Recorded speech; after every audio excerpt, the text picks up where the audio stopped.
Hello, and welcome back to our second installment of US Chronicles.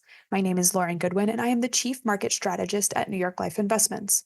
For the next few weeks, I will be sharing the US perspective on the 2024 election. This week, I spoke with two of the New York Life Insurance Company, our parent company's, lobbyists located in Washington, D.C. You'll hear more about the political landscape that they are monitoring and the policy issues top of mind for them. Welcome, everyone. It's the week of September 30th, 2024, and I'm thrilled to welcome two guests to the program to give us a truly on-the-ground look at the U.S. election. With me today are John Paone and Kerry of the Office of Government Affairs, or OGA. The team monitors and comments on state and federal legislation and regulatory activity on behalf of New York Life. They assist New York Life leaders to develop our position on public policy issues, and they give face to thousands of agents, employees, and policyholders who make up the core of our mission to provide financial stability. Well, we are certainly so lucky to have you both today because our audience has gotten used to our team talking a lot about the policy issues at play in this election, which I know we'll speak about today, but not so much about the politics. And so maybe let's just start there. John, how would you describe the state of play for the 2024 election today? Sure. Let's start with the presidential, which is the one that, tends to be front and center for everyone. I guess the good news for Kamala Harris is that she looks like she has about a 2 to 3 percentage point lead in the national polls. The bad news for Kamala Harris, though, is that we do not have a national popular vote election, right? We have a state-by-state electoral college system. So you can really allocate probably 43 states of the 50 to either Donald Trump or Kamala Harris based on a combination of current polling as well as where these states went in 2016, how they went in 2020. So that really leaves you with 7 swing states. Both right now, Kamala Harris and Donald Trump are about 50 votes short of the 270 electoral college votes that they would need to become president. The clearest path for Kamala Harris would be to take essentially her base states that she already has in the bank, and then add to that Pennsylvania, Michigan, Wisconsin. Now, that would get her to exactly 270 electoral college votes, which is the minimum. No margin for error whatsoever there. She needs, all 3 of those. No surprises in her base states. She probably has about a 1 to 2 percentage point lead, again, if you were to average recent polls in the past 2 weeks or so in those 3 Midwestern states. Meanwhile, the other 4 swing states that are up for grabs, you'd probably say that Donald Trump has a slight lead of a point or 2 in Arizona, North Carolina, Georgia, perhaps even Nevada as well. Polls have a margin of error. So when we're talking about 1 to 2 percentage point leads, either outcome is certainly plausible. And at the end of the day, this, the race is probably a coin flip right now. So, if I was an investor out there, I wouldn't necessarily be betting the house on one outcome or another here. Well, you've given us a bit of the outlook for the White House. What would you say about the U.S. Congress? I think the race for the House, in some ways, I think is pretty similar to the race for the White House. But if I had to put my finger on the scale for one party or the other, it'd probably be for House Republicans. It seems as though they have, a leg up in perhaps, 208 seats right now. Democrats, it's right now probably low 200s, maybe 202, 203. You need 218 seats to have a majority there. Essentially, of the handful of maybe 2 dozen toss-up seats that are out there, Republicans only have to win, perhaps just over 40% of those. Democrats have to win just over 60% of those.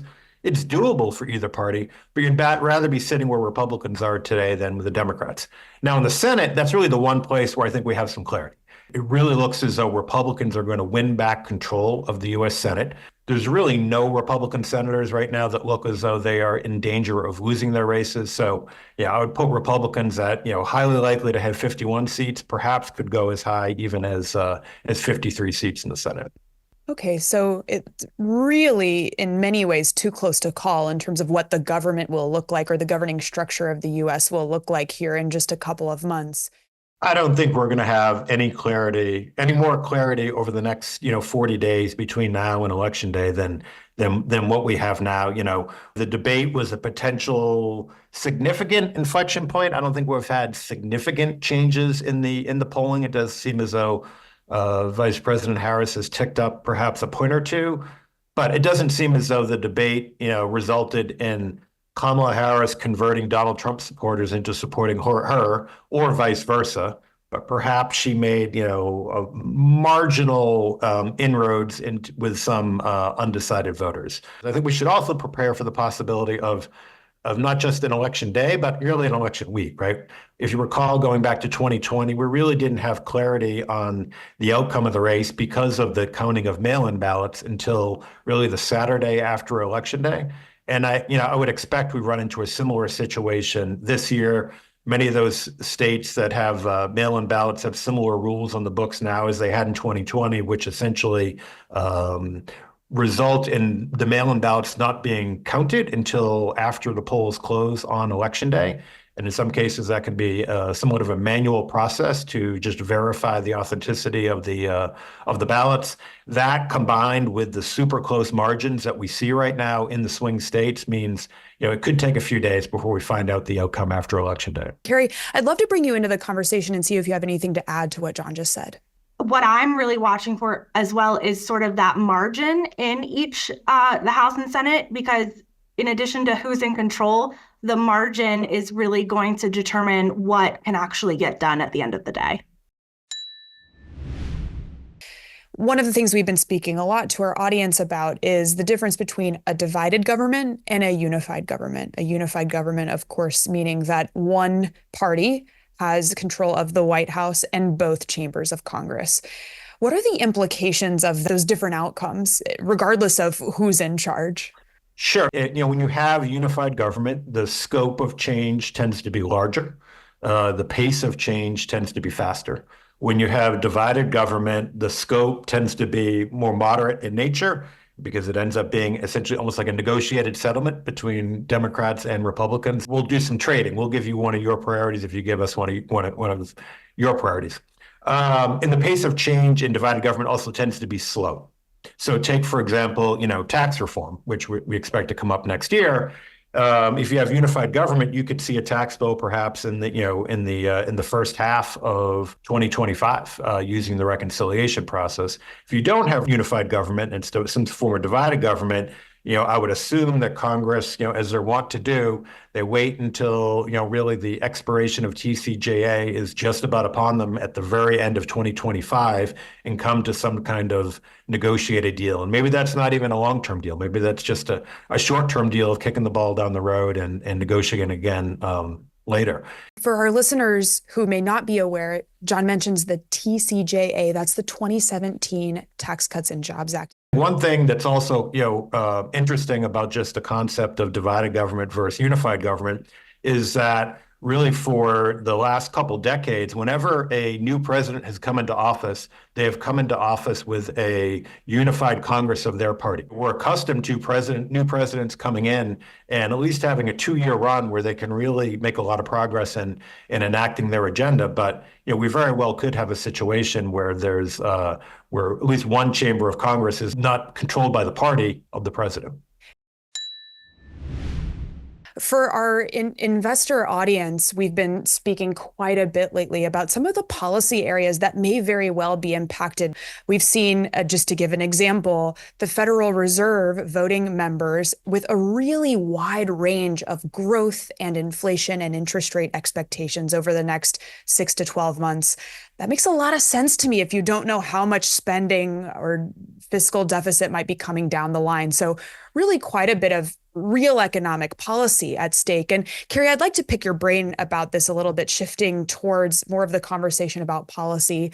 Where do these candidates differ the most in their policy approaches? What's your view? We've seen a bit of what I'm going to call corporate skepticism from both parties, which I think some folks attribute to the overall rise in populism that we've seen recently. But despite those similar roots, we're seeing this skepticism manifest itself differently among Democrats and Republicans in their policy priorities. Can you dive deeper into how that might play out with respect to attitudes towards corporations or business friendliness?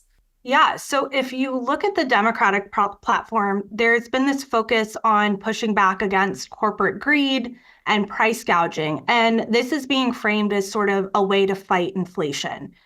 On the other side, with Republicans, we're seeing this continued push against what they call corporate wokeness. Particularly, we're seeing this through the scrutiny of ESG practices and how that could impact people's retirement savings. Like I mentioned, there's this overall skepticism, but they're coming across in completely different ways. But I do think it's fair to say that we're in a time where both parties really do have their issues with corporate America, and it's not like the world we lived in even 10 years ago. One of the areas where I know investors are particularly focused is tax policy, which you've mentioned already. What are you seeing here in terms of the major areas of policy difference? Yeah, so we alluded to this, but the expiration of TCJA is going to take up most, if not all, of the oxygen in Washington next year. Some folks are even calling it the Super Bowl of tax. But when we're looking at candidates and their platforms, former President Trump, he is advocating for further reducing the tax rate for corporations, extending those TCJA cuts for individuals. He's also touted eliminating taxes on tip income and overtime. And we just recently saw him call for the elimination of the SALT cap. He's planning to pay for this using trillions of dollars derived from new tariffs on foreign-made goods and punitive taxes on companies that offshore their operations. You mentioned the SALT deduction limits. For our listeners, that's state and local tax deduction limits.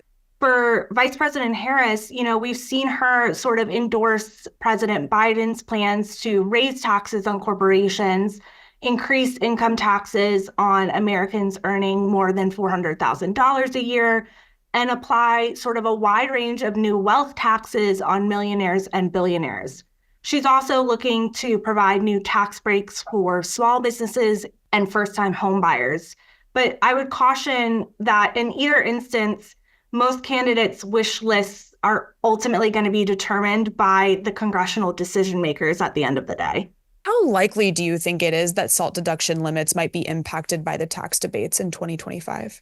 At the risk of sounding like a broken record, the future of SALT is highly dependent on the outcome of the election and the makeup of the House and Senate. I think one way to look at the proposals to address the SALT cap is that it's not just an all or nothing of continuing that SALT cap at $10,000 or completely eliminating it. There are ideas out there on perhaps how to raise that cap. There's been talk about the fact that right now this essentially it functions as a marriage penalty, where it's a $10,000 cap whether you're single or married. Perhaps at making it $20,000 for those who are married. There's been talk of perhaps increasing it from 10,000 up to 60,000, 80,000 as well. Even though the SALT cap was enacted when we had a Republican president and a Republican Congress, you could see the Republican Congress changing its tune when their majority is built on Republicans from New York and California. And President Trump has already changed his tune on the SALT cap by mentioning just earlier this month that he's in favor of eliminating that cap that he had signed back in 2018. For some of our global audience, this concept of state and local tax deductions is insane. And it really comes down to, depending on where you live, you may have a city tax, a state tax, and the federal income tax, all of which, essentially at times are competing with each other for resources. And so the way that overlap in taxation is managed, very important for the average American household. Another economic question I'd like to ask really either of you, depending on who's comfortable. What about the Inflation Reduction Act, or the IRA? This was a hallmark policy of the Biden administration with some major sector implications. And it's been a big focus of our global audience wondering, will some of the spending on infrastructure related to the semiconductor supply chain or green energy, would that be meaningfully changed if we saw a Republican administration? We've seen former President Trump vow to rescind sort of any unspent funds should he be elected, but there is a group of Republicans who have warned leadership that undoing the IRA would lead to market and business uncertainty, like you alluded to, and despite the fact that they did not vote for it initially. Ultimately, I would say that repealing legislation where money has already been spent investments have already been made and the benefit is already being seen in communities has historically proven to be an uphill battle for Congress. So while we're hearing a lot of rhetoric around it, I think it would take a lot, and those margins, again, are going to come into play of whether or not that can actually get repealed or not. In many ways, that also mirrors, I think, TCJA, which was the Republican enacted tax cuts from 2018, where you now have Kamala Harris saying that she would continue the Trump tax cuts for everyone earning $400,000 or less. So, I think both these policies have been around now. And as Kerry mentioned, as politicians from other parties are seeing that their constituents are benefiting in some way, they're now, changing their tune and actually looking to continue portions of the other party's policies. Yeah, compromise on important policy issues. Feels like a novel concept lately. You both have been enormously generous of your time. Is there anything that I haven't asked you that you're focused on or think might be interesting for our audience?